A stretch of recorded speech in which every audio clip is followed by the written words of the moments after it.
Good afternoon. The Committee of the Whole has reconvened.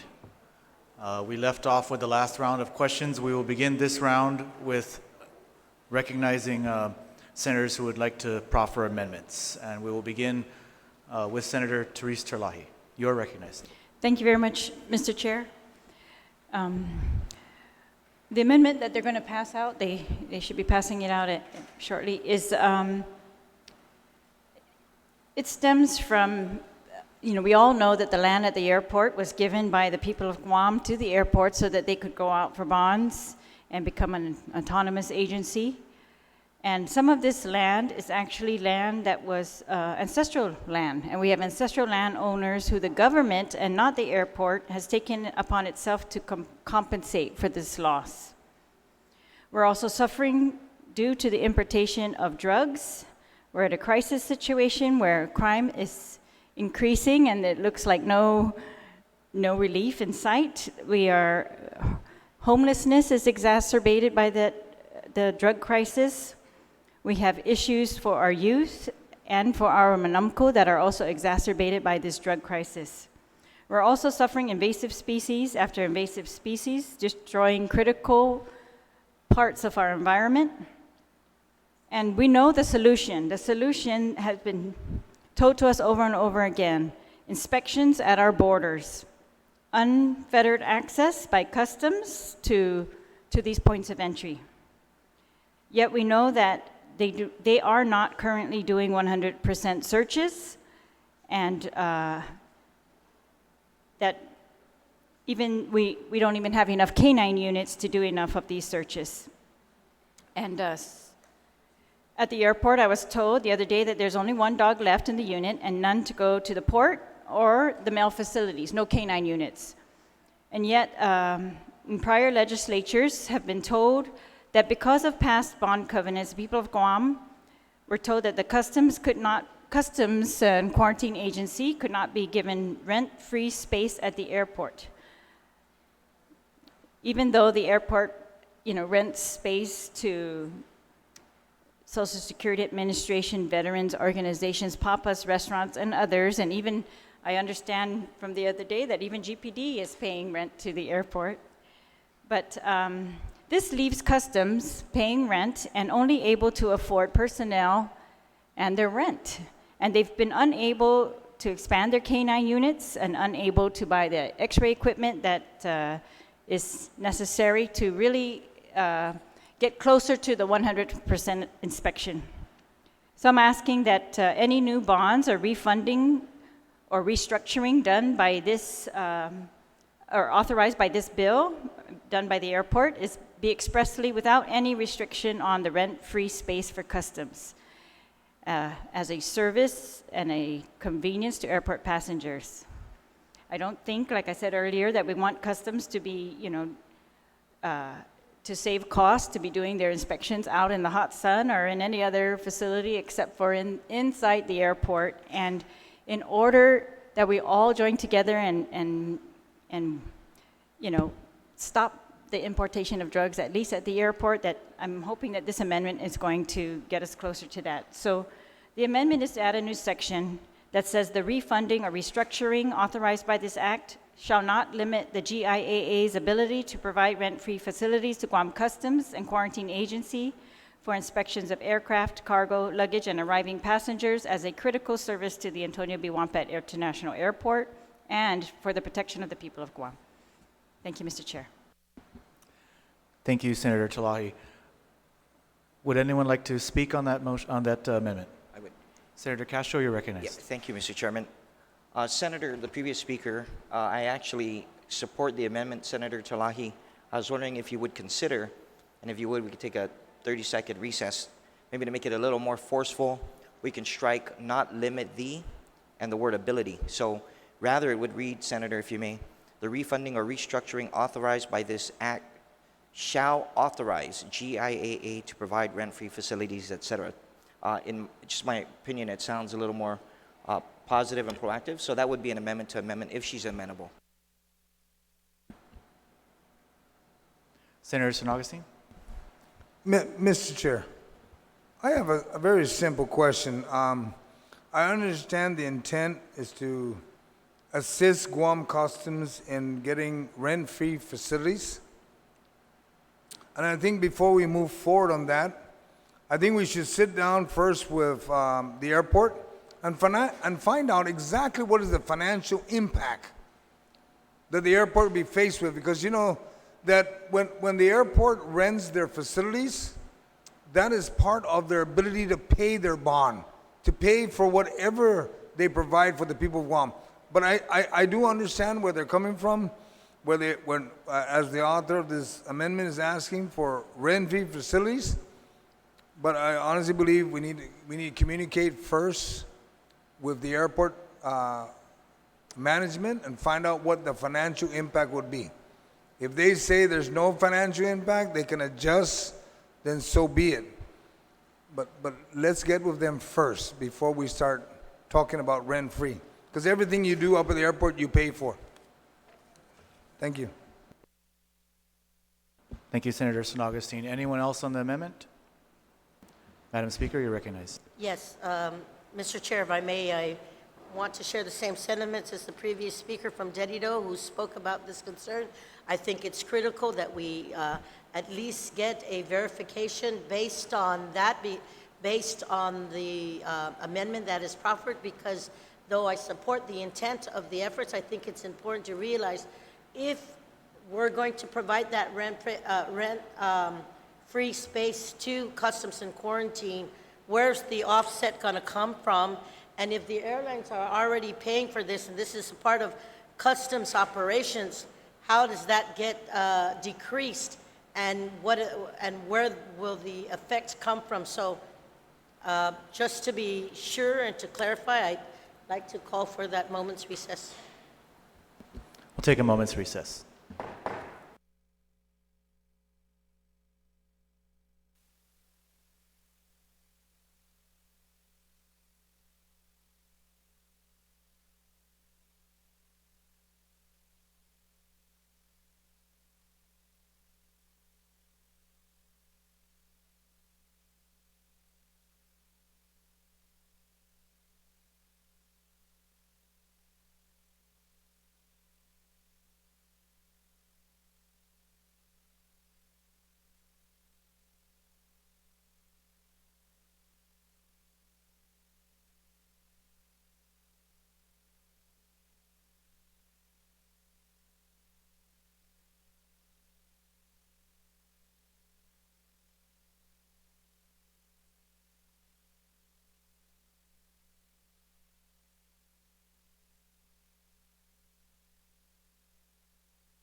Madam Speaker, you're recognized.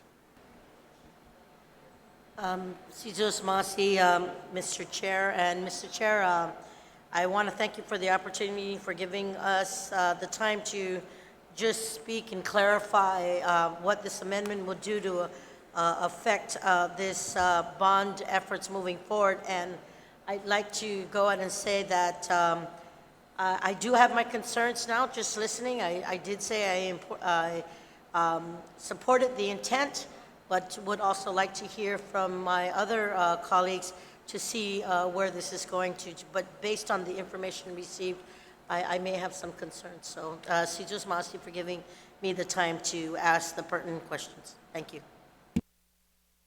Thank you, Madam Speaker. Anyone else on the amendment? Vice Speaker? Thank you, Mr. Chair.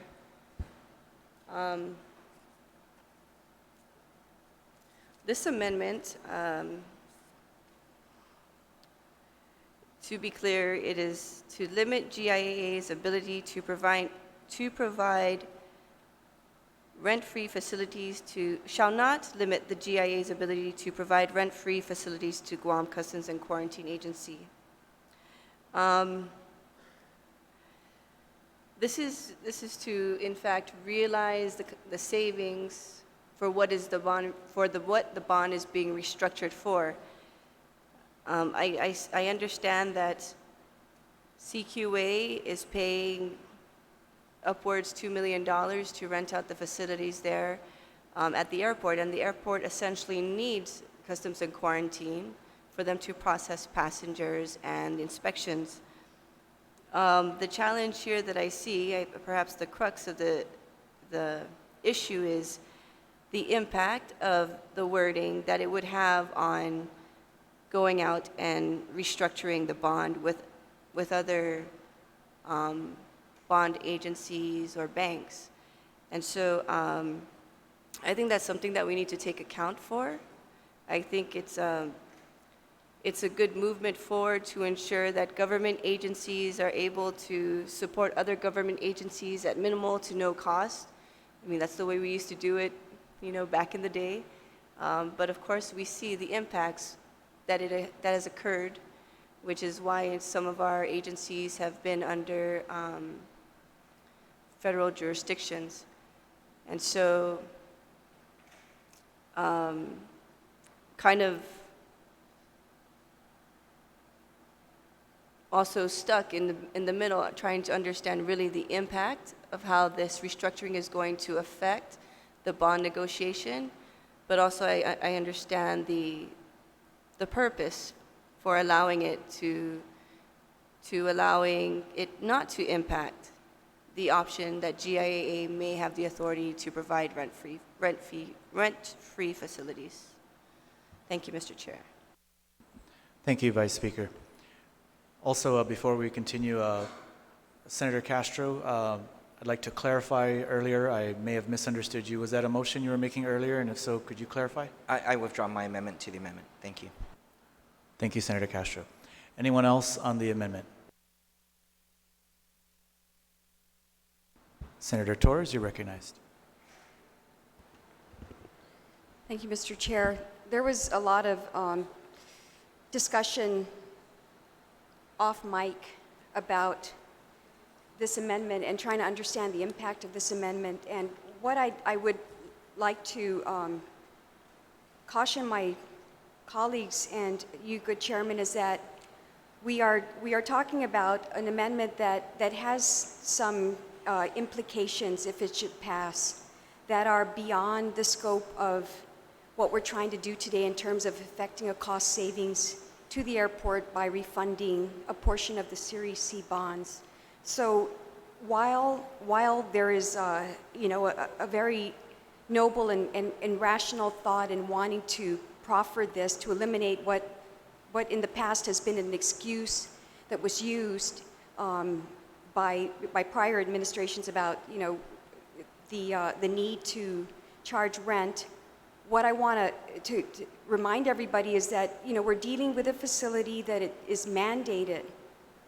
It has very strict compliance requirements. by the Federal Aviation Administration, as well as bond indentures, with regard to monies that are given and the terms and conditions when the GIAA accepts the monies that are given to it by the FAA or that are obtained through the bond market. And, you know, to now contemplate restructuring what I think is a critical component of those requirements is a little bit precarious, to say the least. Because what we're dealing with here, as I understand, is, among other things, the airport has always been restricted from diverting airport revenues for other than airport operations and improvements. And so this, on its simple face, is a form of diversion in that it would be allowing somebody to use a facility that is ordinarily rented to use free of charge. And so it gives an advantage to, you know, specifically one agency. But to bring it back, what I'm talking about is where I understand the airport is very limited in the use of its funds by those grant holders and also the people that license the airport to operate, that we shouldn't at this time, I think, compromise that. And indeed, there is a need to discuss how we can better enforce the security of our island at our borders, how we can better support the agencies that, you know, are mandated to inspect our borders and all of that. That I agree with, but where it comes down to the business of the airport and specifically the use of its revenues, and what it would do to forego collection of revenues, I think is another matter. And I believe that this amendment may be a very irresponsible act at this point, specifically with Bill 140. Not on its face, but just specifically with Bill 140, I think that you know, in an abundance of caution, I would not support this amendment, simply because the mandates of the airport for compliance by its regulatory agencies as well as its financiers are very, very stringent and well dictated, I believe. Thank you, Senator Torres. Anyone else on the amendment? Senator Perez, you're recognized. Thank you, Mr. Chair. I think this raises an important policy question. What happens when we have windfalls in our revenue-generating agencies? And I know this particular amendment is very specific. It only applies to refunding, so it doesn't apply to you know, other revenue sources. And as the author had mentioned, that there was no gains seen by our people when the land was turned over to the airport. And I think this is an important question for us all when we look at our revenue-generating agencies. You know, how should we handle the windfalls? Do we give it back to the people in a way that benefits us? And if it doesn't violate any of the FAA requirements, I think that's open for discussion and open for thought. So I'm going into this open-minded, and yeah, and you know, to be clear, it says it doesn't require rent-free facilities, but it doesn't limit. That's the wording of this amendment, is it doesn't limit the ability to provide rent-free facilities. And I believe that as much as we're leveraging, the savings, I think it's important to think about leveraging the resources of government so that we're working as an interagency-wise and how we can maximize that. I think that those are important questions before us. So that's something I would like to add to this discussion. Thank you. Thank you, Senator Perez. Anyone else on the amendment? Senator Lee? This is Usmasi, Mr. Chair. Mr. Chair, I have a question for the author, if she would yield, the author of this amendment. Senator Talahi, do you yield to the question? Oh, please state your question. Sujus Masi, Mr. Chair. Mr. Chair, my question is just with regard to existing FAA grants. Would this amendment, would it make it difficult for us to carry out our agreements with our existing agreements with the FAA in terms of some of the grants? Maybe that's something that we need folks from the airport to help us to enlighten this discussion, because I'm just concerned that if we move forward in this way and it affects some of the existing grant, I guess, covenants, for lack of a better word, I'm just very concerned that we have a number of grants that are funded by the FAA now. I know they're very, very detailed, and so I just would not want to go down that road, I guess. And I'm not sure if the author is able to answer that, or if we could get an answer from maybe someone from the airport.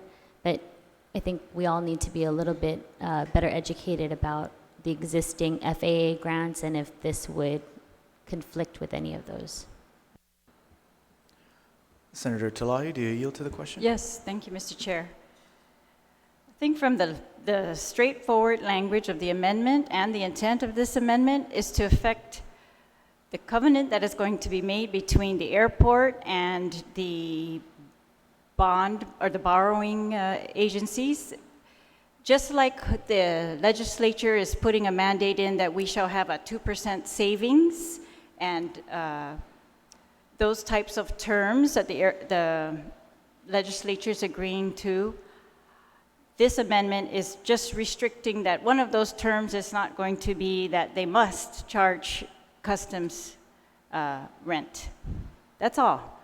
It doesn't touch the FAA restrictions because those necessarily are in place. Those are in place. Any other agreements that the airport and customs have in place will continue in place. It only affects the borrowing.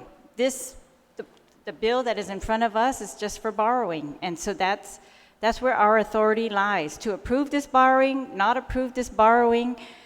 In the old days, they used to bring in the entire indentures before the legislature approved it, so we could see every single covenant that was being made or not made in that borrowing. And we're giving them a lot of latitude here by allowing them to get it in whatever other terms that they see fit, except for the 2% requirement, and now this. That's really, they're just a term that we're setting that's totally within our power, and it clearly does not affect FAA because it says the refunding authorized by this act shall not limit their ability to provide rent-free facilities. If they're already limited by FAA or even by the current bond or whatever else limits them, this doesn't affect that. This only says in this new refunding, this new agreement that they're going to be making, that will not be restricted. So, of course, FAA restrictions are not intended to be affected, and I don't think they're being affected at all by this amendment. Thank you. Thank you, Senator Talahi. Senator Lee?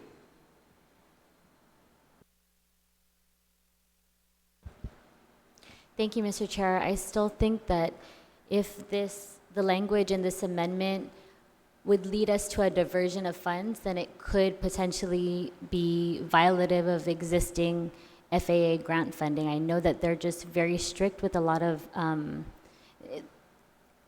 I did some research on a bill that I was attempting to introduce last term, and it was just incredibly restrictive. And so I'm just concerned because of that experience that any little nuance or any new language that we'd attempt to add as an amendment onto this bond, or bond refinance, I'm just concerned that we would still be potentially in violation of agreements that have been made prior. So, thank you.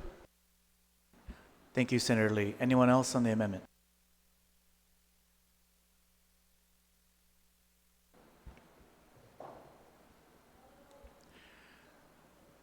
Senator Talahi, you may close on your amendment. Thank you. I want to thank my colleagues for their comments on the bill, but I want to assure the body that this language that we have in front of us, now, a lot of us are, speculating about a lot of things, but those things are not in front of us. How customs operates, that's not in front of us. What savings can actually be achieved in their current negotiations, that's not in front of us. What's in front of us is really, the diversion of funds is not in front of us. What's in front of us is a very simple provision that says when they refund or restructure this bond, they're going to get a new terms, and those new terms will not restrict the airport's ability to provide rent-free facilities to customs. It doesn't say it shall mandate. We are not going to mandate that the airport shall provide rent-free facilities. It doesn't do that at all. In fact, the airport is asking us to give them, by this restructuring, $14 million of spending money. And they're also asking us not to restrict how they're going to spend it, but to just totally leave it up to them and let them spend it however they want. Well, I'm all right with that because we have a board there and we have an oversight chairperson and we can do oversight as to how they spend it. But we do know that when they came out for their original borrowing, they wanted to spend it on landscape components, parking expansion, while we are facing this drug crisis. And the only reason why customs is being charged rent is because we are not, the legislature is, well, let me rephrase that, Mr. Chair. The savings that the airport is going to get, the $14 million, because we're not telling them, use that to subsidize customs. We're not saying that. And we're not saying, break your covenants with the FAA, break your lease agreements right now. We're not saying to do anything. We're saying that you shall not restrict your ability to do this. That's it. I think we're giving them huge discretion in allowing them in the first place what they were going to use the bond proceeds for, and then they've come back today and tell us that they actually didn't do the parking expansion with the bond proceeds, and they're looking at other things to do, and so they still have all this discretion. We're not mandating that customs be rent-free. I would like to do that, but that's not what this amendment does today. I absolutely would like to do that. I think that's necessary, and I think that we could use our money in a better way. We're not mandating that, again, that there will be any impact to FAA or any other permitting that the airport is required to do. We're not even mandating that they renegotiate with customs. Now, they're already doing that, which shows to me that they can reduce revenues. If customs is going to pay less by the renegotiation of their lease that's currently being done, then that shows me that this revenue, it's not being counted for not all of it at least is being counted for this restructuring revenue. The FAA or someone else has included that, or stated, and this is, of course, the legislature gets this information from the airport managers and management, and they've stated that Customs and Quarantine Agency, the government of Guam's Customs and Quarantine Agency, is a non-airport operation, so it must be charged. Well, for all my years, if we have to accept the FAA's definition of that, then we have to. But doesn't mean that we have to impose that restriction on our bond borrowing. When the port was here for their bond borrowing, I remember this same issue came up. We wanted to ensure that the port was not going to later on tell us that customs had to move out because customs, wasn't going to be allowed there. It was a non-port operation. And they were able to go out and get borrowing that did not restrict their ability to include customs at the port facility, in fact, in the port's administration building and wherever it was at the time. So I just think it's something possible. It's expanding our possibilities is really what this amendment is intended to do, just to expand the possibilities, to take off a restriction or not allow. It's really not allowing a restriction. If this is not a restriction now, then this is completely harmless. And if it's a restriction in any current bond, then we're saying for the new bond, it shall not be a restriction. If it's a restriction by the current FAA, then we're not touching that. So it's very limited, and it's really just to expand our thinking here that we have crisis on one hand, we have an airport on the other, and we're not trying by any means to detract from the airport's management, but we are saying that we are one Guam, and we need the airport's help in this regard, not to restrict us or restrict themselves from negotiating with customs any way that they can find to do, and to allow customs to do more for us. That's really the intention, Mr. Chair, is to allow customs to do more. When we're in a crisis situation, I am trying to think outside the box, and I'm trying to push the limits of what we've been told in the past are our limits, and that's really all I'm trying to do, and I'm hoping I can get the support of my colleagues to do that. Thank you, Mr. Chair.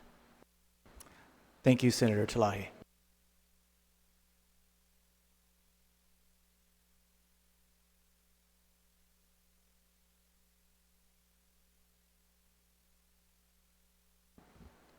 All right, there's an amendment on the floor. Any objections? There's an objection by Senator Torres. I will call for the vote. All those in favor of the amendment, please signify by raising your hand.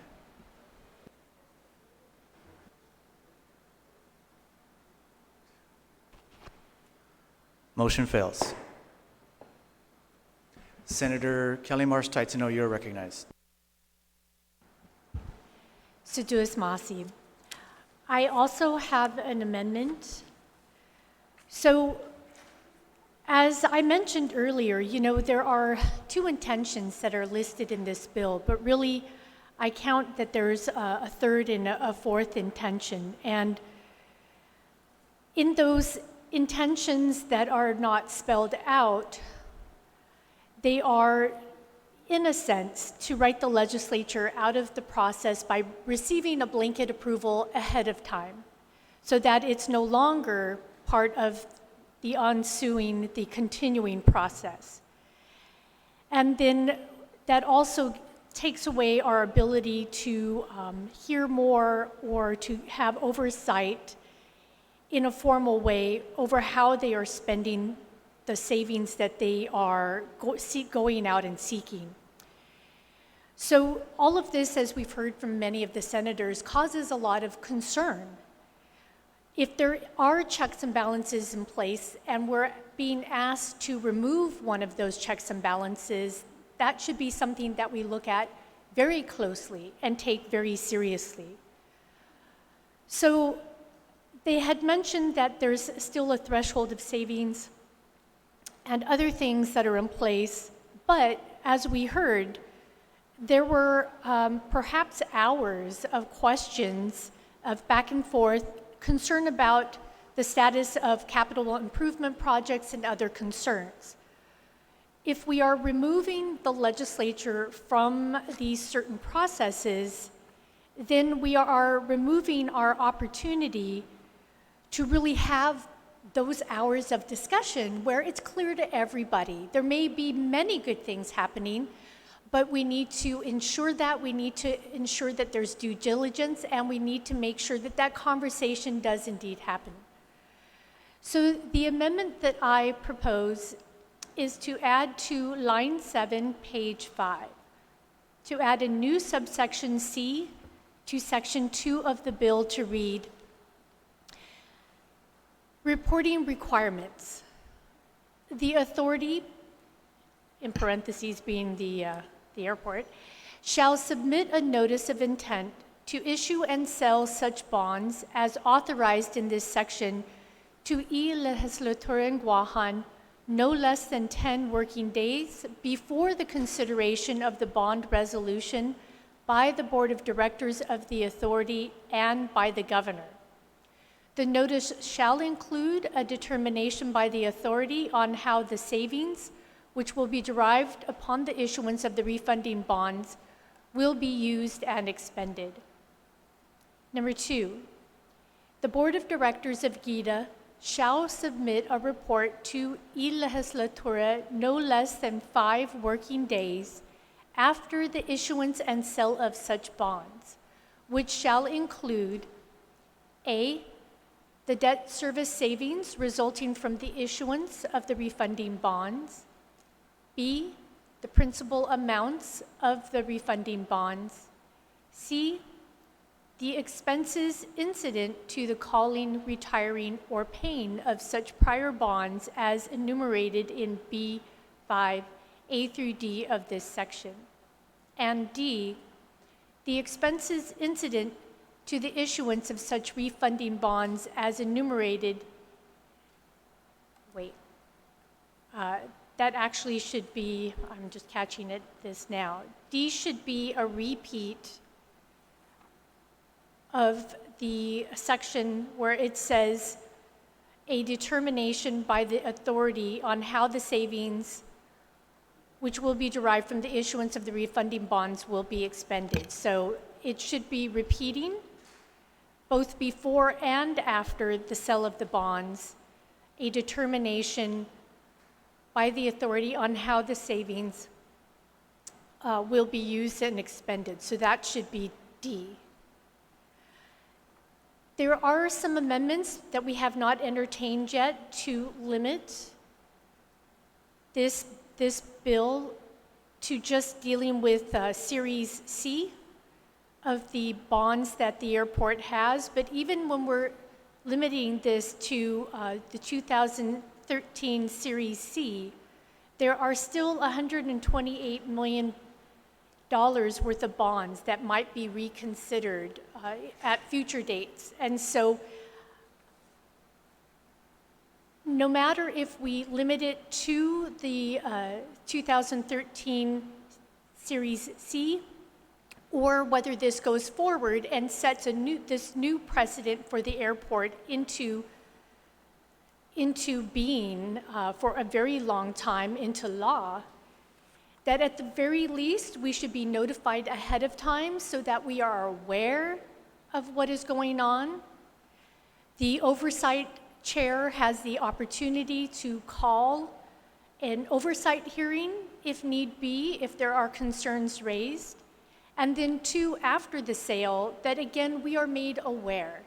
It shows that all due diligence has been put in place, that there is transparency, and that if there is the need for the type of dialogue that we've been having over the last couple of days, then that indeed formally has a place by notifying us. Thank you, Senator. On the amendment, Senator Lee first. You're recognized. Sujus Masi, Mr. Chair, and I thank my colleague for offering this amendment. I just like some clarity, particularly on subsection C, C1. So it states that the authority shall submit a notice of intent to issue and sell such bonds to y Legislature en Guahan no less than 10 working days, and this is the part where I need some clarification. Before the consideration of the bond resolution by the Board of Directors of the authority and by the Governor. So I'm just confused as to when that 10 working day clock starts. Does it begin with the board's bond resolution, or does it begin with the consideration of the Governor? So I think we need to be very clear when we're creating a timeline, when exactly we mean the 10 working days begins. And if the author of the amendment would be able to yield to that question and maybe provide for the clarity, does the clock start ticking with the board resolution, or consideration by the governor. Thank you. Thank you, Senator Lee. Senator Kelly Marsh-Taitano, do you yield to the question? Hungin. So just maasi to the former speaker for the question, and clarity is key. And I think that it could be clearer by just removing "and by the governor," because the governor would not be approving before the board. And so to make it very clear so that it doesn't become something that accidentally trips us up later on, to just strike out "and by the governor" and have it read that it would be 10 working days before the consideration of the bond resolution by the board of directors of the authority. So, Senator, So as an amendment to the amendment to strike out "and by the governor." okay.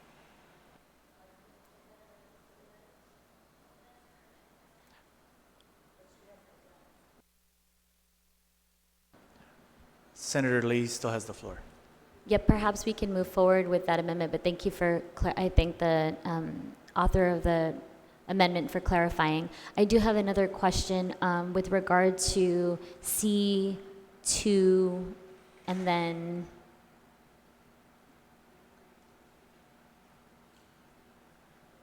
I guess the enumeration of all the different savings amounts that needed to be provided beforehand. It's my understanding that when you're going out for a bond, market conditions really dictate the amount of savings. So how would GITA or in this case GIAA, or either of them working together, how would they be able to identify the amount of savings if the bond hasn't been let yet? So we're not sure exactly how much savings would be possible because we won't know until we get out there, and those are all determined by market conditions. So I guess I'd ask the author of the amendment if she'd yield as to how we'd be able to come up with those numbers. Thank you. Senator, do you yield? Hungin. So I would answer that in two parts. First, in number 2, it says that GITA shall submit a report to the legislature no later than 5 working days after the issuance and sale of such bonds. So it is after, but also I would state that as we've heard over the last 2 days, even prior to, we've been hearing how the airport authority is thinking about using that money before they've even gone to the market. So I point out, as I said, number 2 is after the issuance and sale of such bonds where indeed the agreement would be in place. And then 2, that even here, we've heard that not even knowing when they're going to go forward, they already have a pretty good indication. Thank you. Senator Lee?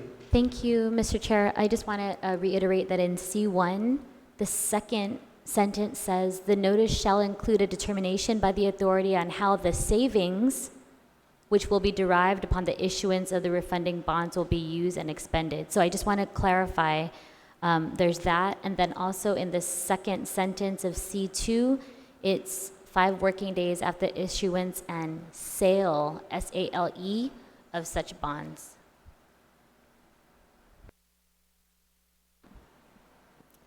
Senator Marsh-Taitano? Hungin. So I will yield.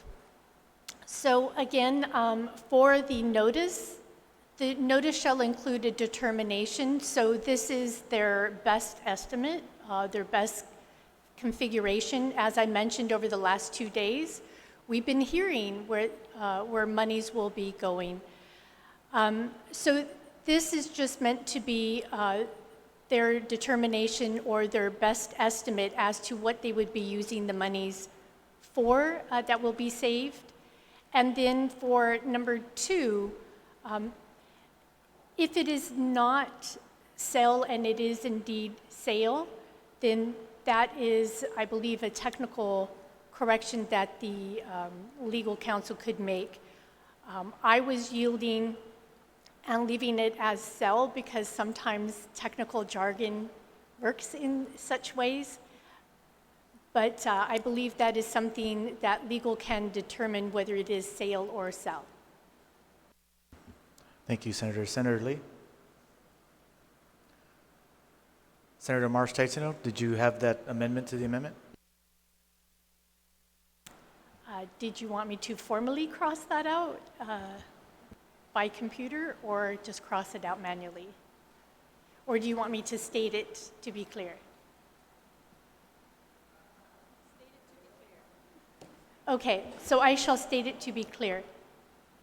So with the amendment to the amendment, it would be to cross out in C1, to cross out "and by the governor."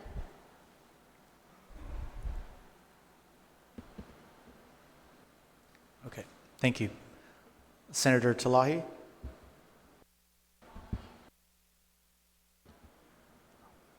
Sorry, any objection to that amendment to the amendment? No objection? Senator Talahi, you recognize. Thank you, Mr. Chair. I support this amendment. I think it's prudent, especially after the discussion that we've had, where the airport came in with their consultants and described to us where they intend to use the $14 million, but they said very specifically that they would not commit to that being where they would use the $14 million, and they did not want us to restrict where they were going to use the $14 million by putting that in this bill in any way. And so I think there's really nothing to prevent them from using it for any purpose. And I think from the last discussion we just finished that it's pretty clear from the sentiment of my colleagues that the airport does not intend to use it for any cost savings for customs, perhaps, and what's to stop them from using it for raises? I think this is the stuff that if the legislature is not going to demand it up front and get this kind of information more concrete, then we really leave it up to them, and then we try to play catch up later as to why we can't solve these problems, why we're not seeing progress in certain areas, and it's really because we're trying to be respectful, we're deferring to the board and making all the decisions. But so I think that this amendment is very good because it actually is going to require the board to tell us up front and then tell us in the end, again, where they intend to spend the money. And hopefully it just gives the public an additional chance to see and hear where they intend to spend this money. And I think the public can decide for themselves if those are priority areas, and hopefully, us too. I don't know what the recourse would be if we didn't think it was a priority. For example, if they gave it in raises, or then I don't know, but at least it's going to, hopefully, this increases the transparency of it. And I can't see any harm if they can do the 10 days working. I'm not sure about that, but assuming they can, then this does nothing but increase transparency, and I'm all for that. Thank you, Mr. Chair. Thank you, Senator. Let's take a moment's recess.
Senator Marsh Taitzino, you're recognized.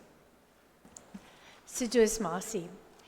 So because there did need to be some changes and I wanted it to be very clear what it is people were being asked to review, I withdraw the former amendment and I replace it with this new amendment, which the corrections that I had said orally are now included. All right, so Senator, that is a motion to withdraw. Yes. Any objections to that motion? No objections. Motion withdrawn. Senator Marsh Taitzino, you're recognized. Yes, so I want to introduce the amendment that includes the things that I had noted orally. Did you want me to read it? Okay. So for line 7, page 5, to add a new subsection C to section 2 of the bill to read, C, reporting requirements.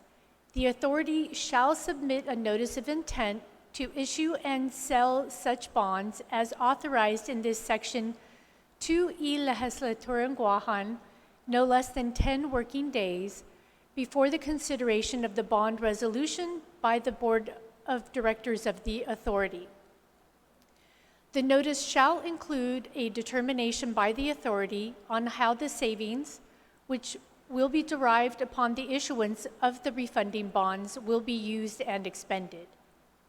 2, the Board of Directors of GIDA shall submit a report to y Legislatura no less than 5 working days after the issuance and sale of such bonds, which shall include A, the debt service savings resulting from the issuance of the refunding bonds, B, the principal amounts of the refunding bonds, C, the expenses incident to the calling, retiring, or paying of such prior bonds as enumerated in B, 5, A through D of this section, and D, a determination by the authority on how the savings, which will be derived upon the issuance of the refunding bonds, will be used and expended. Thank you. Senator Lee, on the amendment, you're recognized. Siduous Masi. Mr. Chair, in conversation with the proffer of this amendment, I just want to offer an amendment on subsection 2. It states the Board of Directors of GIDA shall submit a report to Legislature in Guahan no less than 5 working days. And my concern is, in order for the board to be able to meet the mandates of open government law, in order to have a meeting, they need to notice that meeting 5 days before. And so I think it might be easier if we just amend the language in subsection 2 to say GIDA, and meaning the authority or the director of GIDA shall submit a report, and not have it be the board of GIDA, but just GIDA itself, because I think that it would enable them to mobilize a lot more quickly, and they would have the information with regard to the debt service savings, the principal amounts, all of those things would be readily available by GIDA, so they'd be able to give us that information within the 5 working days, as opposed to if it was the board's responsibility, they would have to meet open government law, and then they'd probably have trouble meeting that 5 working day requirement. So my amendment would be to strike the words Board of Directors and just have it say GIDA shall submit a report to Legislatura no less than 5 working days after the issuance and sale of such bonds. There has been amendment to the amendment. Anyone on that amendment to the amendment? Any objections? No objections. Motion carries. Senator Marsh Taitzino.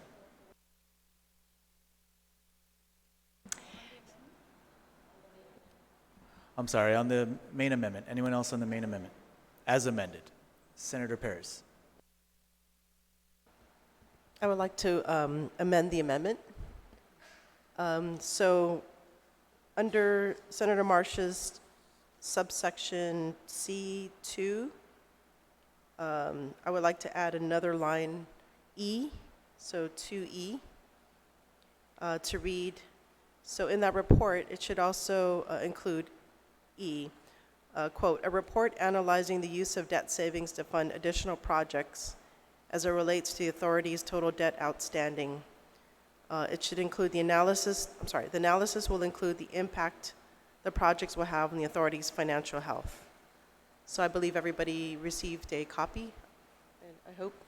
So the rationale behind this is that, so if the savings is going to go towards expansion projects or additional projects, I would hope to think that some thought has been put into what is a long-term cost. So for instance, what was mentioned was a hydrogen fuel line. And I would like to see that the authority has considered the contingency cost. And so what happens, let's say, if that line ruptures?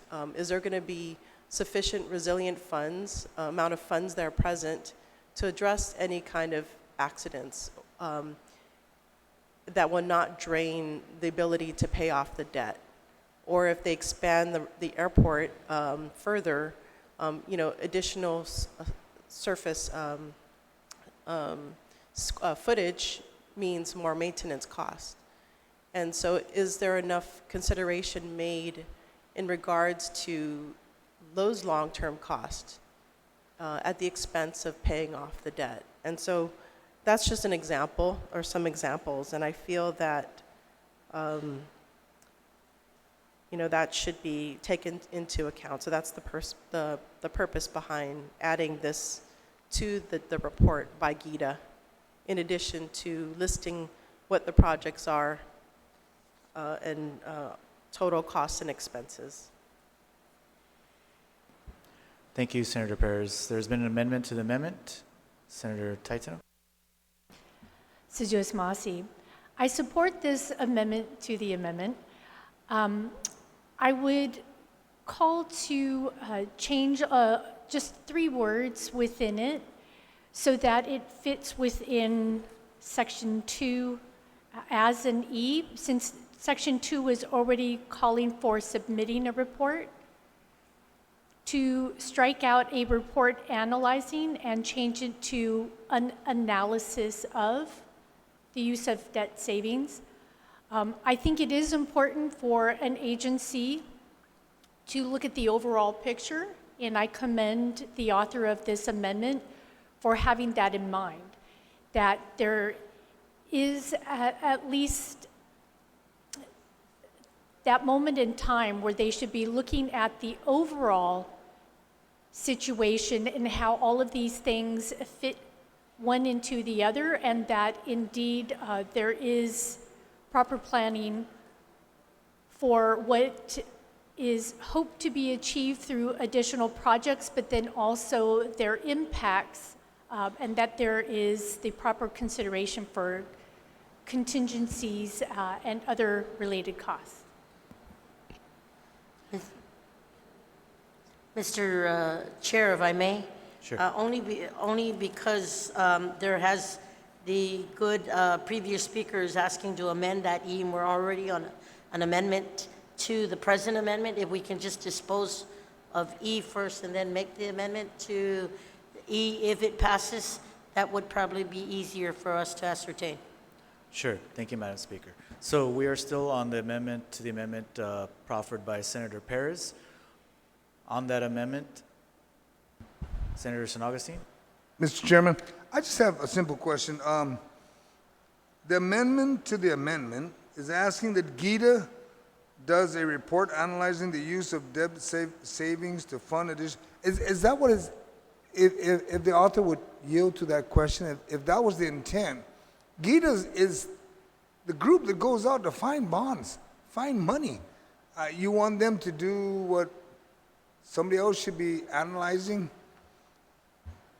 The savings, the additional projects, the authorities' debt. I mean, you want GITA to do the work that is done by somebody else? I'm trying to understand what we seem to be adding things as we're going along, and we're losing traction of. If that can be explained to me, I appreciate it. Senator Perez, do you yield to that question? Yes, I do. Yeah, I feel that it's part of the due diligence that, or accountability, if we are going to forgo legislative oversight, I think it's important to expand what accountability measures that could be put in place. And this is something that I would ask if we did not forgo oversight. I think it's important to not only look at that individual purchase or individual sale of bonds. I think it's important to look at the bigger picture. Again, you know, as the bill is written, we are not limiting the ability of GITA to go for certain bonds. And in that sense, I feel that it's important to have some sort of accountability. So yes, GITA would be the one, since they are the ones that are seeking the bonds, or at least providing that expertise, I think it would behoove them to look at the big picture in regards to the overall financial health. I mean, we can't foresee all issues, you know, like the North Korean threat. That one we did not foresee. But I think whatever we have in our power, I think it's in our best interest as a territory to see how would it impact the overall financial health. I mean, considering we do have a large debt burden, you know, per capita, I think now's the time to really think about these issues and not be complacent and just continue as business as usual. So I think this is an important amendment. You know, analysis. I mean, we can assume, yes, it's going to help, but it's better that we do have an analysis present saying it will help. And if they don't come to that if that analysis says that it would harm the financial health, then we would like to see that transparency and not assume that it's going to help the financial health of the territory. So, you know, I think there may be some questions as to see the usefulness of this amendment, but I think considering our situation financially, I think now's a time that we can start addressing this as a policy body. So I hope that answers the question. Thank you, Senator Perez. Senator San Augustine? Thank you, Mr. Chair. It didn't explain enough, but I'm just going to object to the amendment. Thank you. All right, there's an objection to the amendment. All those in favor of the amendment, please signify by raising your hand.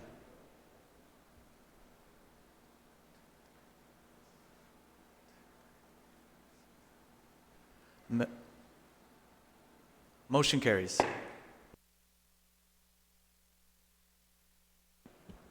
On the main amendment, as amended. Mr. Chair, was the original amendment that I spoke on withdrawn? So should I speak on this again? I'm just going to restate it then for the record that, yeah, I support the amendment because I think it increases transparency and it, you know, by approving this refunding of the bond, we're authorizing $14 million in savings in the next 2 years. The cash, they're going to get cash while the rest of the government is strapped for cash or direly looking for cash. And this cash, we are not restricting the use of this cash. We are actually been asked to leave the bill without any restrictions as to how they are going to use the cash, even though they describe to us potential projects, CIP projects that they would use the savings for.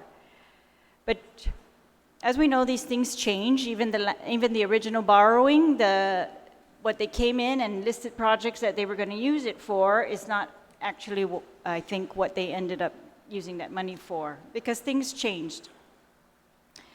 But while we're, you know, not willing to to ensure that there's no restriction from reducing rent for Customs and Quarantine Agency, which we are paying by, general fund cash or user fees. And in fact, Mr. Chair, it's been said in here during recess that Customs intends to submit increased fees. So that will in turn affect the passenger fees, affect all of the passengers, us, the locals, and it was going to affect our tourists. It's going to affect the marketing strategies that we have in place and how we're able to compete with the rest of the world. So if we're not going to be able to restrict this use of this 14 million in cash, we really can't, it may end up that it's used for something else. For example, raises, right? That they could really, technically, I think, because we're putting no restrictions on it, use it for any purposes. And I don't think that's what we want to see. So I think by requiring, we don't want to see the increase in fees that's going to result from them not using it to defer, that. And we don't want to see, of course, raises while we are continuing to pay debt on that. And we don't want to impact our tourism strategies either. So I think at the very least, this amendment mandates that they're going to show us where the board is going to have to, kind of put their word on it, where they're going to use these savings in advance of getting the bond. And then afterward, this requires GITA immediately afterward to tell us where they're going to use the savings. Of course, even that might change, and we're going to have to go later and really follow up as to where that savings was actually used, that $14 million. So I think this will help us to just kind of get the board on the record, get the board, transparent, get the public engaged so that they are told where this is going to be spent and they are able to sound in on it. And hopefully they'll be able to sound in on non-critical projects that the board might propose, or if they propose to use it on something that we think is less priority while the airport is increasing fees or customs has to increase fees. Then hopefully we're going to be able to see all of that. So I support this amendment because of the transparency it's going to bring. Mr. Chair, thank you. Thank you, Senator Talahi. Anyone else on Senator Marsh-Taitzeno's amendment as amended? Senator Torres, you're recognized. Thank you, Mr. Chairman. I feel compelled to speak against this amendment, and I want to be very clear and rational about why I object to this amendment. If we do not have the passage of Bill 140-35, then we essentially are in a situation where the airport will continue to pay on its obligations of the bond series that it floated, the General Revenue Bonds 2013 Series A, General Revenue Bonds 2013 Series B, or General Revenue Bonds 2013 Series C. What Bill 140 is proposing to do is to refund a portion of that where cost savings can be realized because interest rates are lower now.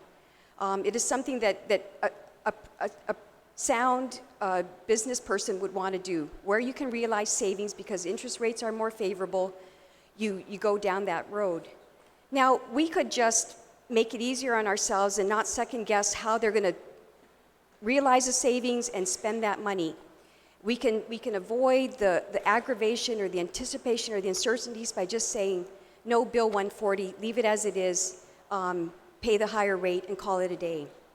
But we have an opportunity to realize savings, and that's all Bill 140 is doing, giving them the opportunity to refund a portion of Series C to realize some savings and to apply that savings per their priority listing towards certain projects. I looked at the, and I have no stake in the game, Mr. Chair. As you know, I'm not a part of the airport, but because I have a working knowledge, having managed the airport for many years, I'm speaking from that point of view. The airport, in the testimony on Bill 140, there was testimony provided by many agencies about why they would want to realize the savings and what they would do to use the savings towards high priority items. The priority items they identified was the HVAC electrical system, the airfield lighting vault and the lighting system, the cargo apron project to include the extension of the hydrofueling system, renovations or rehab of 6 left, 24 right runway, and some funding towards the noise compatibility project that was last, I guess, updated in 2015.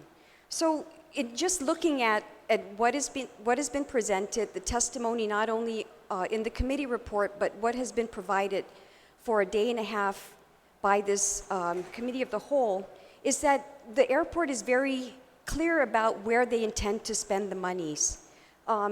Insofar as accountability and all of that, I don't believe that the legislature does not have oversight. We do, in fact, have oversight over the airport through a committee, our oversight committee.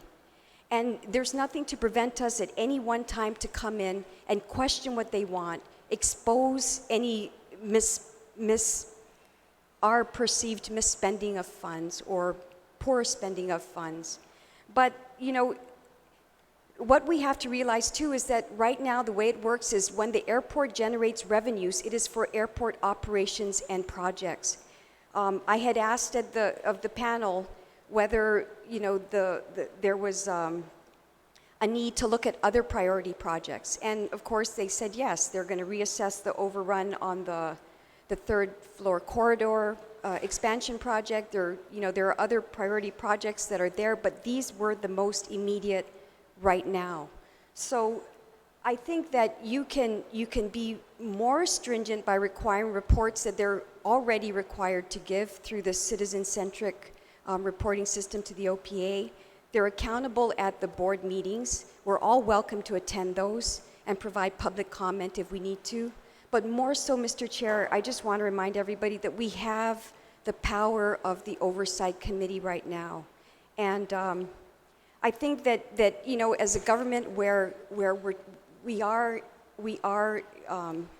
challenged with generating funds, where our airport, our one lifeblood to the world, our connectivity to the world is the Guam airport.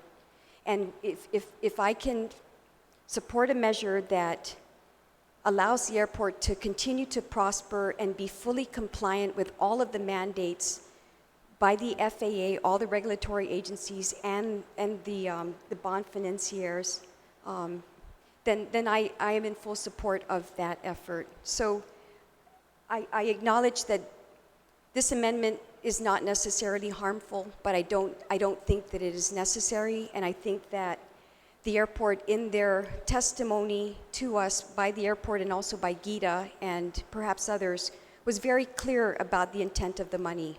And if they don't spend the money on those 5 items that I listed, then, you know, shame on them, and we call them out. But the projects that they listed, I don't see any, I have no reason to doubt that those are not only high priority items, but that the airport wouldn't want to do that, rehab their runways or their lighting systems or their HVACs or their electricals,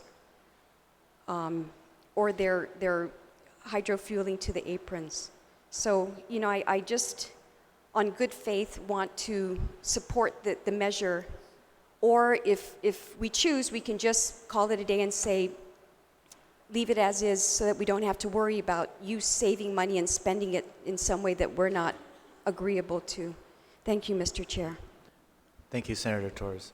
Anyone else on the amendment, to the amendment as amended? Senator Kelly Marsh Taitano, you may close. Sejus Masi. I want to thank everyone for their input, and especially those who provided support, who believe in the importance of transparency and in due diligence.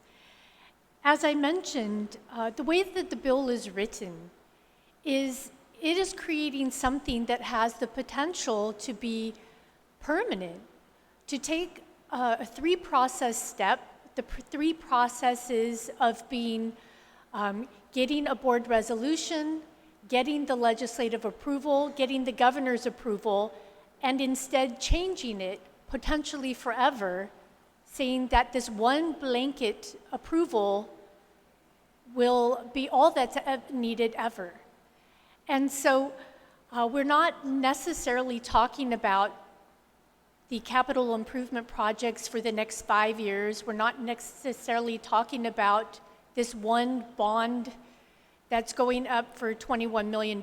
We're potentially talking about changing the law for the unforeseeable future. There is an amendment that would restrict it to just the 2013 Series C bond, but even that, it's $149 million. We're looking at $21 million now. There are still $129 million that could be looked at in the foreseeable future. So even if we restrict it, we want to have something that serves as an impetus. Right now, if we give a blanket approval, if this bill goes forward, there isn't anything necessarily that kickstarts an oversight hearing or something before the resolution and the seeking of the bonds goes out. We need something that could trigger a necessary ability for the community to weigh in or a necessary ability for having an oversight hearing. This merely talks about having a notice of intent with some general determinations on how the savings might be used.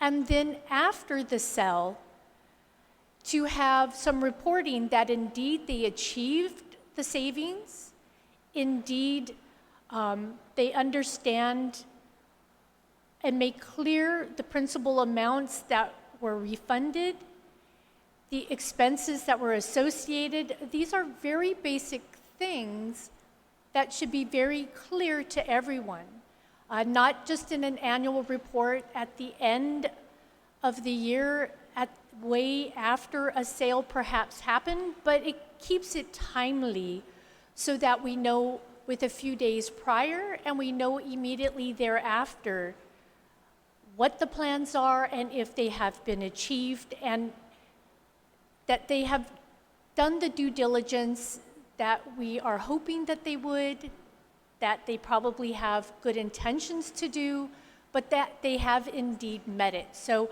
I certainly don't think it's unreasonable to ask for that due diligence to be written down and be clear and transparent for everyone. So with that, I have this amendment, and if it passes, I want to make sure that it's clear that legal can make any technical correction necessary to it.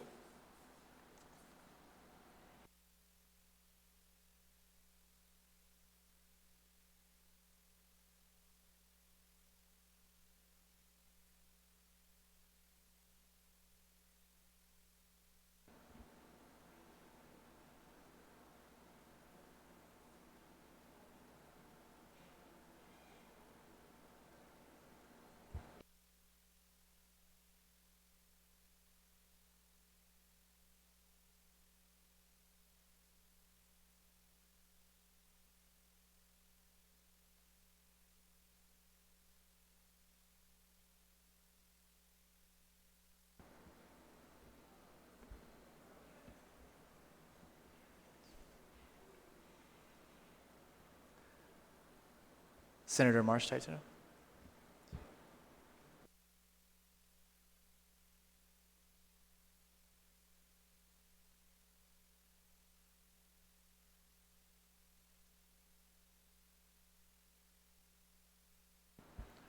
Take a moment's recess.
Senator Marsh Taitano, you're recognized. Senator Maasi. So just to clear up any confusion, E is a part of, it has been voted on to be a part of the reporting requirements. There will be, legal will make technical corrections. They will take out a report analyzing and say that it is an analysis of. So just as the authority has determined and will pass on how much, what their savings will be used for, the authority can simply pass on the analysis of their impact of the projects on their financial health. Thank you, Mr. Senator. Esposi. On the amendment, as amended, are there any objections? There has been an objection. All those in favor of the amendment, as amended, please signify by raising your hand. Amendment fails. Wait. Mr. Chair, I'm sorry. I'm sorry, I wasn't, I was a little bit distracted. What was the amendment? Is this the Kelly Marsh amendment? Yes. Okay. Can we take another vote, Mr. Chair? Did it pass? The motion failed. Okay, can we take another vote, Mr. Chair? Because I didn't, it was so fast, I was distracted. So there's a motion to reconsider. Yes. On the motion to reconsider, are there any objections? All right, on the motion to reconsider, all those in favor of the amendment, Senator Marsh Taitano's amendment as amended, please signify by raising your hand. Motion carries.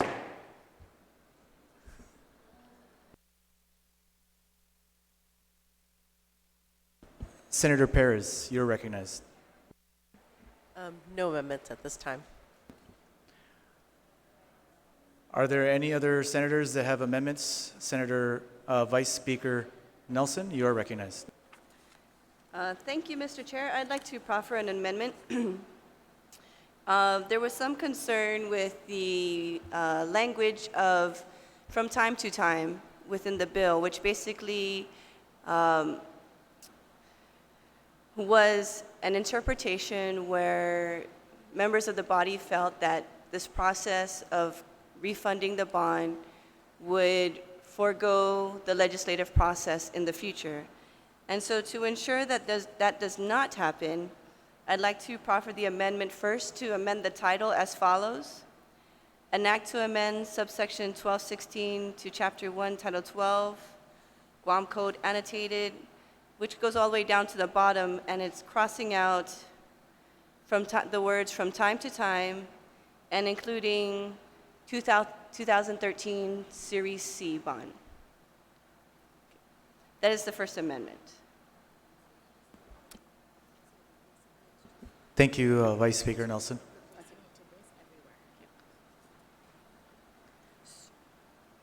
So, and basically, we're also going, I have several amendments, so the following amendments will also provide some housekeeping to making sure that the movements of the amendments are consistent with the intent. Okay, we'll handle this amendment first. So anyone on this amendment? Senator Lee? Thank you, Mr. Chair. I'm in support of this amendment, and it's my understanding that Bond Council has also reviewed this language, and it's in line with their goals and our objective with this bill. So I appreciate the proffer of this amendment. It's taking it from a wider view of from time to time and kind of narrowing the scope to exactly what we're discussing here, the 2013 Series C bonds. So just Mossy. Thank you, Senator Lee. Anyone else on the amendment?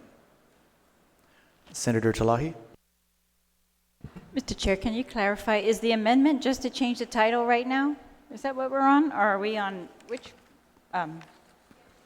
Yes, Vice Speaker Nelson, could you Yes. go ahead and clarify your amendment? Thank you, Mr. Chair. Well, what was passed out is a joint amendment.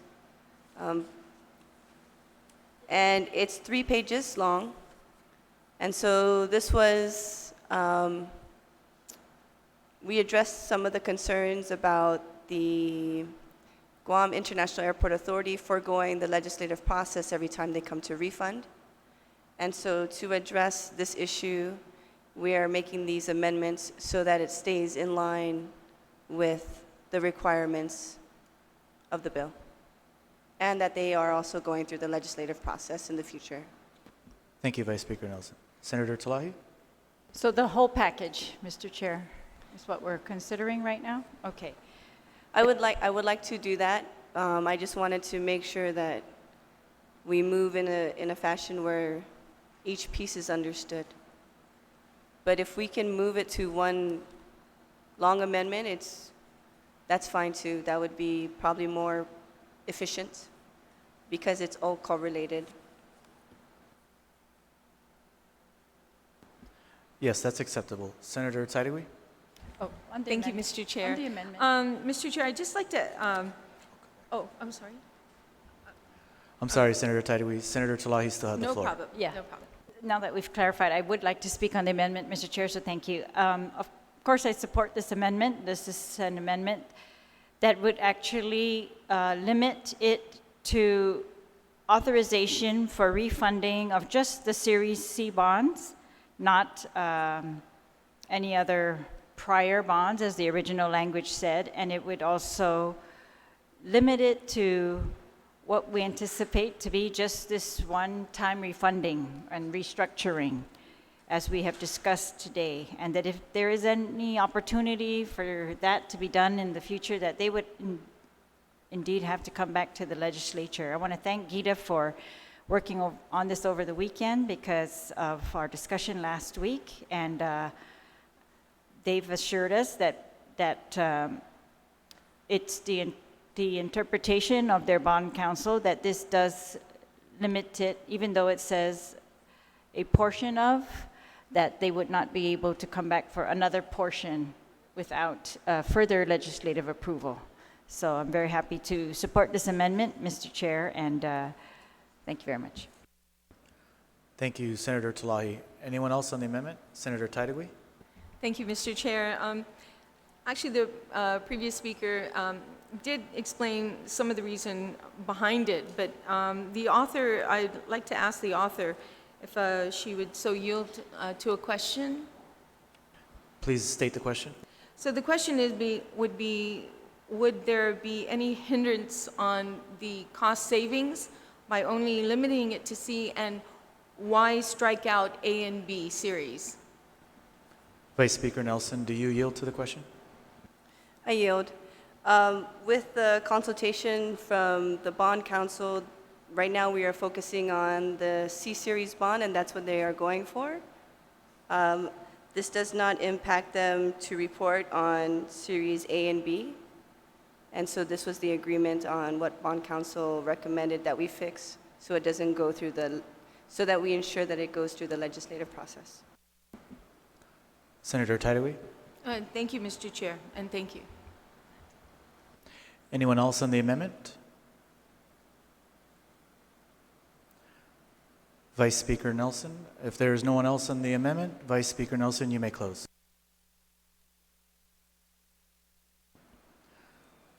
All right, there's an amendment on the floor. Are there any objections to the amendment?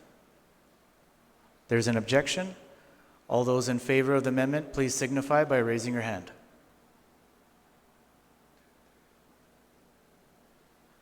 Motion carries.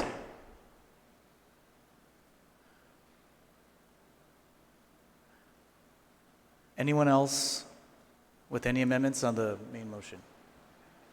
Vice Speaker Nelson, you're recognized. Yes, Mr. Chair, I just wanted to clarify that that vote was the whole three-page amendment in its entirety. Yes, it was. Yes. Okay. Thank you, Mr. Chair.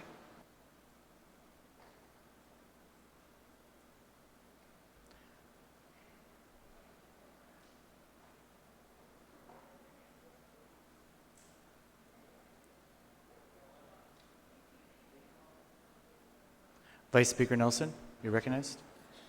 Thank you, Mr. Chair. I have another amendment. It's going to get passed out, so can I just get a quick recess real quick? We'll take a moment's recess. Thank you.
Vice Speaker Nelson, you're recognized. Sijus Masi, Mr. Chair. There was concerns raised about, you know, the issue of management continually, or not continually, but perhaps giving themselves pay raises unexpectedly, like we saw this term with instance of GWA, members perhaps in the Port Authority, and sometimes this impacts, these choices are made coincidentally around the same time periods bonds are being, when other agencies are applying for bonds. So we see a pay raise in or around the time the bond is being vetted for, or we see a pay raise in and around the time before the bond is achieved or after the bond is achieved. And so there was a concern about some members of the body whether the Guam International Airport Authority would go out, get this bond, and instead also use a portion of it to give themselves pay raises. And so really, for me, it's I feel that we're not being very prudent if that's the case, because we still have the third floor corridor that has not been completed, and it's $1 million over budget. We still have some of the areas within our restroom facilities at the airports not being well maintained. So they're just items that this money can be used to better the airport for the people as a whole. And so because this concern about Guam International Airport Authority issuing themselves pay raises if the event that the bond is approved with other bond agencies, I wanted to add a section to ensure that the airport is sincerely looking to use this money for capital improvement projects and not for pay raises. They came here and they listed 5 capital improvement projects that are going to impact the airport's transport abilities. Also, their agreements with FAA and their grants.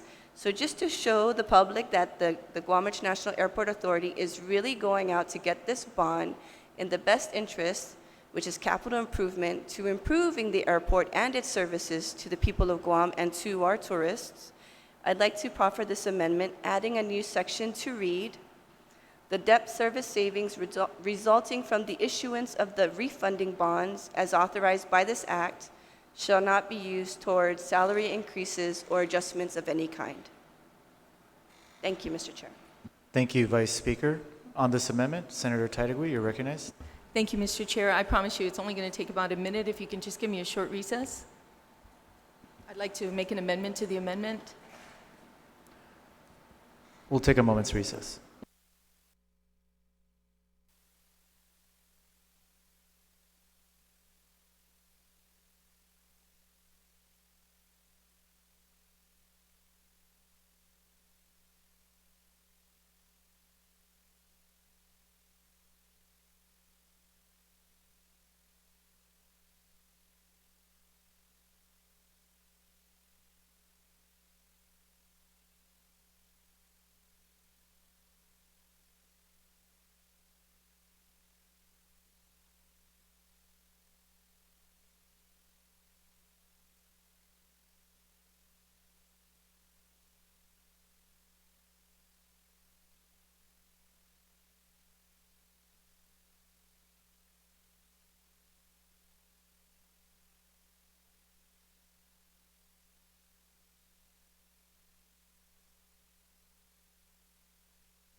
Senator Titlegy, you're recognized.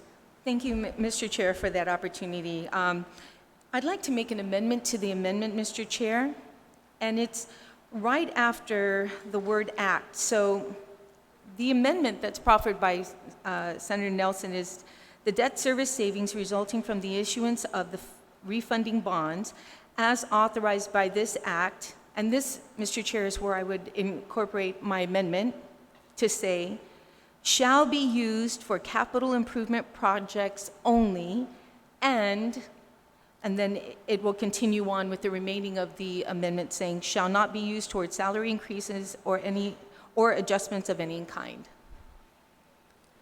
Thank you, Senator Titlegy. On the amendment to the amendment, are there any objections? No objections. Motion carries. On the amendment as amended now, any colleagues have any comments on Vice Speaker Nelson's amendment as amended? No one else? Are there any objections? No objections. Motion carries. Senator Joseph Augustine, you're recognized. Thank you, Mr. Chair. I move to rise from the Committee of the Whole with a recommendation that Bill number 140-35, COR, and its amendments be placed in third reading file. On that motion, are there any objections? No objections. Motion carries. We are now at recess.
Just sign them, okay?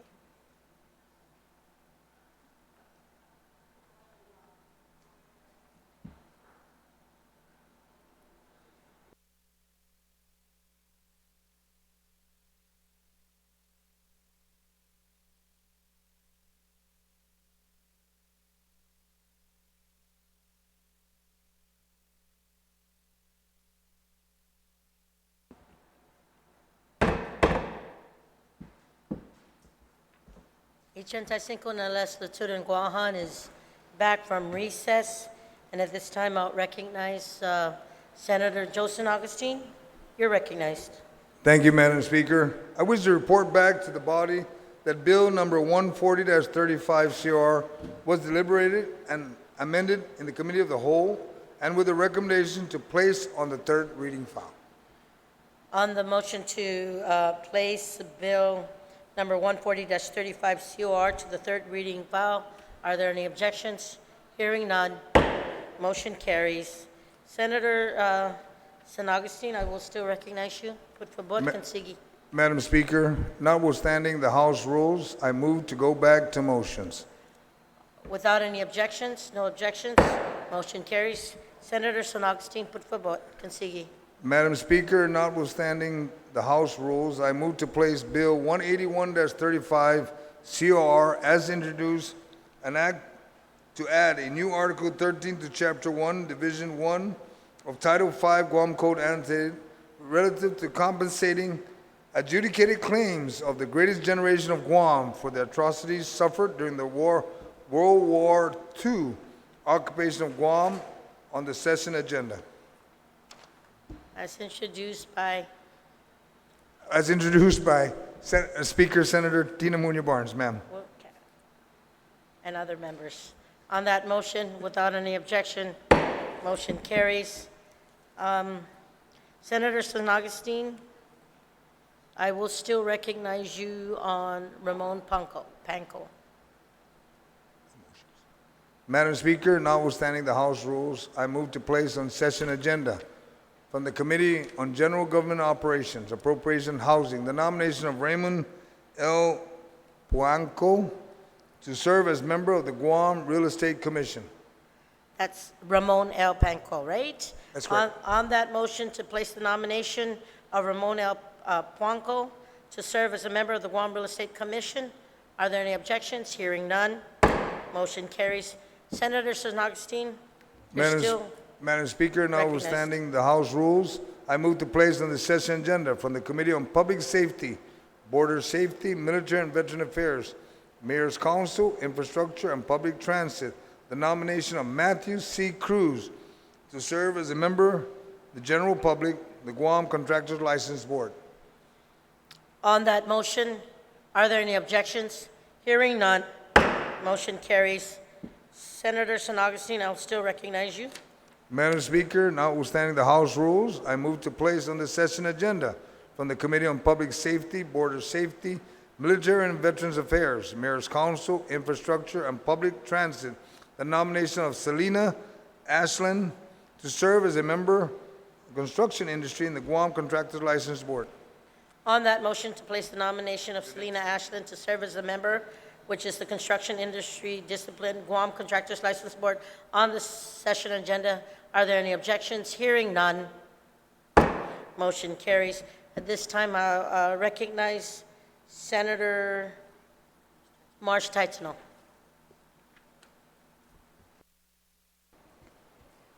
Sinamasi, Madam Speaker. Notwithstanding the House rules, I move to place on the agenda, the session agenda, from the Committee on Public Accountability, Human Resources, and the Guam Buildup, the nomination of Emilia Flores Rice to serve as a member of the Civil Service Commission. Sijo Masi, Senator Marsh Taitano. On that motion to place the nomination of Emilia Flores Rice to serve as a member of the Civil Service Commission on the session agenda, are there any objections? Hearing none, motion carries. Senator Clint Rigel, I will recognize you. Thank you, Madam Speaker.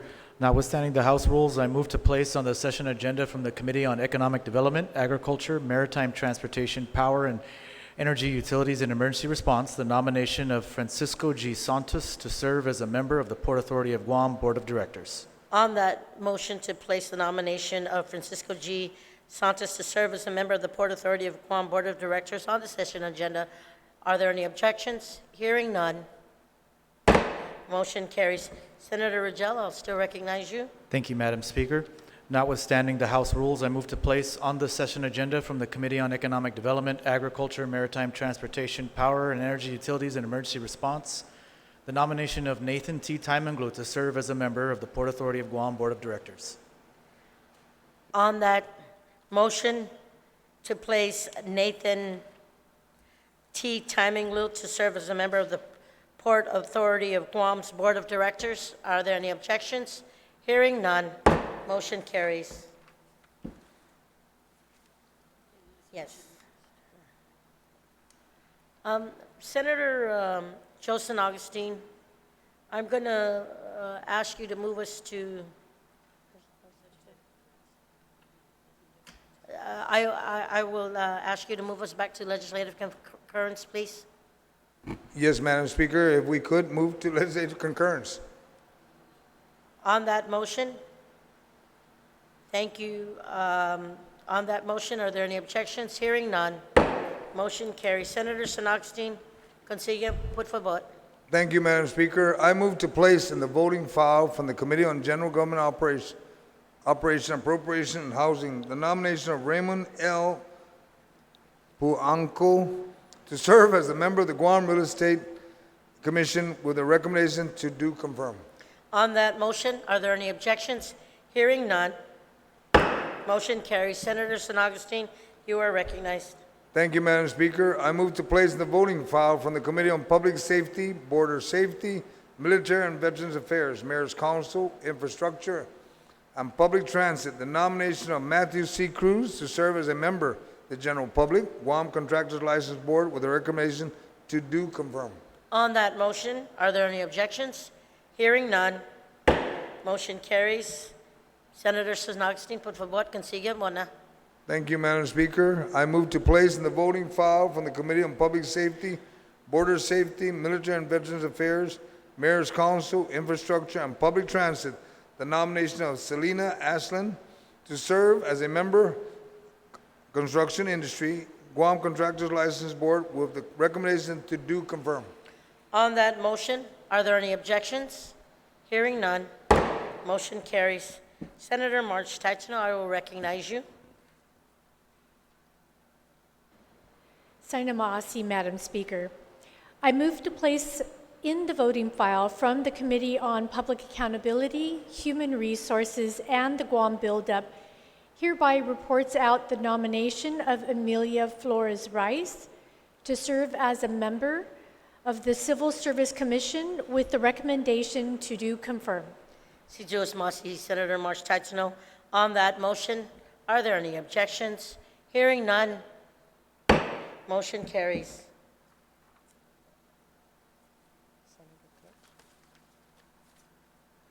Senator Clint Rangel, I will recognize you at this time. Thank you, Madam Speaker.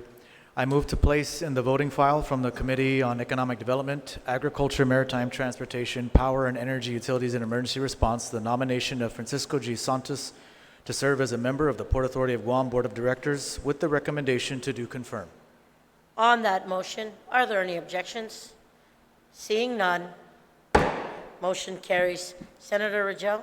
Thank you, Please. Madam Speaker. I move to place in the voting file from the Committee on Economic Development, Agriculture, Maritime Transportation, Power and Energy Utilities, and Emergency Response the nomination of Nathan T. Taimanglu to serve as a member of the Port Authority of Guam Board of Directors with the recommendation to do confirm. On that motion, are there any objections? Seeing none, motion carries.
We are back from recess. Speaker Barnes, you're recognized. Sidhu, Madam Speaker. Madam Speaker, if I may, I'd like to move Bill number 181-35 COR as introduced by myself, Senator Amanda Shelton, and Senator William M. Castro, which is an act to add a new Article 13 to Chapter 1, Division 1 of Title 5 Guam Code Annotated relative to compensating adjudicated claims of the greatest generation of Guam for the atrocities suffered during the World War II occupation of Guam. I'd like to move it to the second reading, Madam Speaker, if I may, but also move that we resolve in the committee of the whole. Move to the second reading first, Madam Speaker. I'll take that. Yes, there has been a motion to move to the second reading. Any objections? No objections? Speaker Barnes, you're recognized. Sidhu, Madam Speaker, if I may, I want to move that we resolve into the committee of the whole and ask that the agencies that will come in to discuss and ask my colleagues if there was any questions regarding this bill, that the representative or the governor's office, also from the Department of BBMR, that Mr. Lester Carson, and also from the Department of Administration, Mr. Ed Byrne, if they could be here. And the chair for this would be Senator Joe San Augustine, who is the chair on OFB and had the public hearing on this bill, Madam Speaker. There's been a motion to resolve into the committee of the whole on bill number 181. Any objections? No objections? Speaker Barnes, you're recognized. Madam Speaker, and if I may, so we get everything set up and the calls to be made to the pertinent agencies to discuss this bill with our colleagues. Madam Speaker, I ask that we move for recess until 10 tomorrow morning. We are in recess till 10 tomorrow. Thank you.